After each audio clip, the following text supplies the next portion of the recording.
سوال کیا گیا ہے کہ کیا شادی شدہ خاتون سفید لباس پہن سکتی ہے؟ شادی شدہ خاتون جس رنگ کا چاہے اس رنگ کا لباس پہن سکتی ہے، کسی خاص رنگ کی ممانعت نہیں ہے۔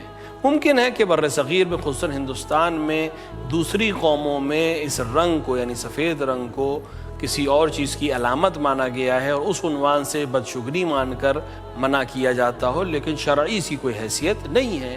بلکہ اس کے برعکس اگر ہم دیگر اسلامی ممالک میں دیکھیں، جیسے ایران میں دیکھیں یا عراق میں دیکھیں یا عرب کے علاقوں میں دیکھیں، تو وہاں عام طور سے دلہن سفید لباس میں ہی ہوتی ہے۔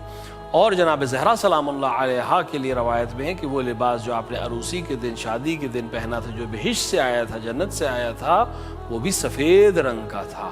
سفید پسندیدہ رنگ ہے، جو خداوند عالم حج پر بلاتا ہے، وہ بھی سفید رنگ میں لوگوں کو بلاتا ہے، اور احرام بہتر ہے کہ سفید رنگ میں ہو، لہٰذا سفید رنگ پہننے میں کوئی حرج نہیں ہے، مگر یہ کہ شوہر منع کرے۔